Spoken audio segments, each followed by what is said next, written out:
दोस्तों एक बार फिर से स्वागत है आपका प्रजापति न्यूज में।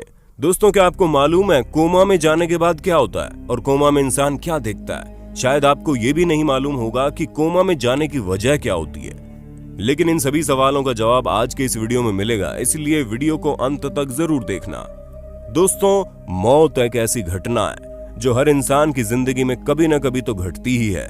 हालांकि जब कोई अचानक से हमसे दूर चला जाता है तो उसका झटका कुछ ज्यादा ही लगता है। ठीक वैसे ही जैसे इस समय पूरे हिंदुस्तान को ही नहीं बल्कि पूरी दुनिया को सुशांत सिंह राजपूत की मौत का झटका लगा है, जिसके लिए जनता लगातार उनको इंसाफ दिलाने के लिए समर्थन कर रही है।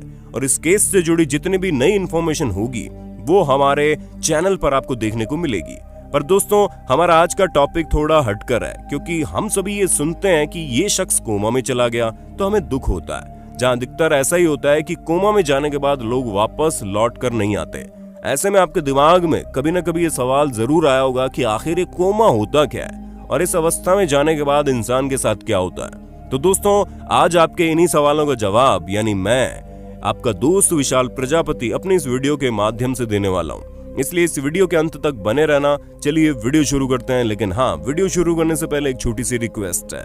वीडियो के नीचे रेड कलर का सब्सक्राइब बटन दिख रहा होगा, उस पर क्लिक करके सब्सक्राइब कर लें और साइड में बेल आइकॉन भी दिख रहा होगा, उस पर भी क्लिक कर लें ताकि आपको वीडियो मिले सबसे पहले। दोस्तों सबसे पहले हम आपको बता दें कि कोमा शब्द का मतलब होता है गहरी नींद में।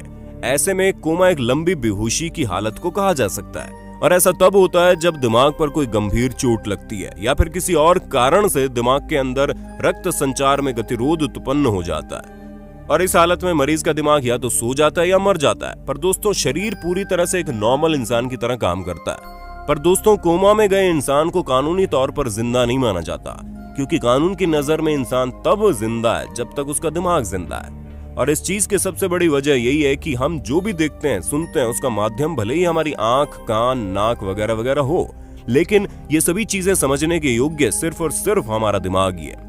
क्योंकि आंखें तो बस आईना या कैमरे की तरह हैं, जहां उस पर सिर्फ प्रकाश पड़ता है, लेकिन उस प्रकाश से तस्वीरें सिर्फ और सिर्फ हमारा दिमाग ही तो बनाता है। ठीक ऐसे ही कान में जब कोई ध्वनि पहुंचती है तो कंपन होता है, लेकिन उस कंपन से आवाज या शब्द बनाने की क्षमता सिर्फ और सिर्फ हमारे दिमाग के पास है।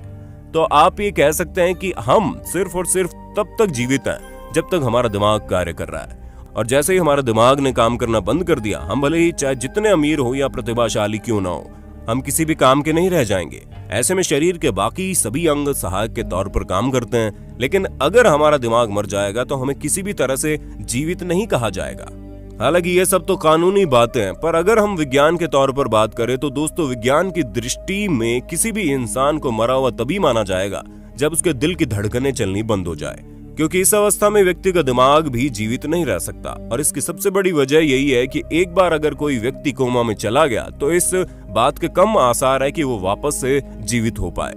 लेकिन अगर किसी की धड़कनें रुक गई तो उसे वापस से जिंदा कर पाना लगभग नामुमकिन होता है। और इसी वजह से विज्ञान की नजर में दिल की धड़कन रुक जाने पर ही व्यक्ति को मृत घोषित किया जाता है। और अगर सभी चीजों को क्रम में रखें तो हमें ये पता चलेगा कि सबसे पहले दिल धड़कना बंद करता है, फिर शरीर में खून और ऑक्सीजन का प्रवाह रुकता है, उसके बाद ऑक्सीजन की सप्लाई न मिलने के कारण दिमाग काम करना बंद कर देता है। लेकिन जब ये काम उल्टा हो जाता है तो कोमा कहलाता है, जिसमें दिल की धड़कन रुकने से पहले ही दिमाग ठप पड़ जाता है। दोस्तों कोमा को दो श्रेणियों में विभाजित किया गया है। वो जिसमें बेहोश व्यक्ति के दिमाग में कोई हलचल नहीं होती और इस अवस्था को ब्रेन डेड भी कहा जाता है। और दोस्तों दूसरी वो श्रेणी होती है जिसमें बेहोश व्यक्ति के दिमाग में हलचल देखी जा सकती है। ऐसे में जिन व्यक्तियों के दिमाग में कोई हलचल नहीं होती, उस अवस्था में इंसान के ठीक होने की उम्मीद ना के बराबर होती है।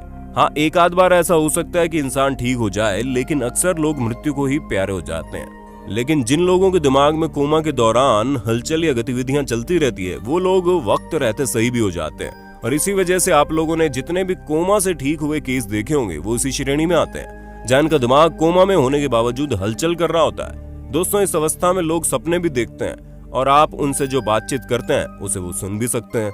हम आपको बता दें ऐसे कई सारे केस सामने आए हैं जहां पर कोमा से निकलकर वापस जिंदा होने वाले लोगों ने ये बोला कि कोमा किसी नर्क से कम नहीं है। जिनमें एक व्यक्ति का तो ये भी कहना था कि कोमा के दौरान उन्हें महसूस होता था कि उनके चारों तरफ धुआं ही धुआं है, साथ ही हर तरफ बर्फ भी गिर रही है और उन्हें जबरदस्त ठंड भी लगती है। हालांकि हर इंसान का कोमा से निकलने के बाद एक अलग एक्सपीरियंस होता है, लेकिन अधिकतर लोगों को कोमा में जाने के बाद वैसा ही महसूस होता है जैसा मरकर वापस लौट कर आने वाले लोगों को होता है, जिसे हम नियर डेथ एक्सपीरियंस कह सकते हैं। ऐसे में दोस्तों आप समझ गए होंगे कि कोमा में जाने के बाद इंसान के साथ क्या होता है और क्या नहीं। और हम तो हमेशा यही उम्मीद करेंगे ईश्वर इंसान को किसी भी अवस्था में क्यों ना भेज दे, लेकिन कभी उसे कोमा में न जाना पड़े, क्योंकि वाकई में बहुत ज्यादा खतरनाक और दर्दनाक होता है। बाकी क्या आपके कभी किसी सगे संबंधी ने कोमा जैसे खतरनाक अवस्था का सामना किया है? अगर हाँ तो उस किस्से के बारे में हमें कमेंट में जरूर बताना। और ऐसे इंटरेस्टिंग वीडियोस को लगातार देखने के लिए हमारे चैनल प्रजापति न्यूज को लाइक, शेयर और सब्सक्राइब करना बिल्कुल ना भूलें। और हाँ, हम फिर मिलेंगे एक नई वीडियो के साथ। तब तक के लिए जय हिंद, जय भारत। दोस्तों आपकी स्क्रीन पे 2 और वीडियोस दिख रही हैं, जिसे देखने के लिए आप इस स्क्रीन पर क्लिक करें। दोनों देखिएगा, बहुत अच्छी वीडियो बनी है।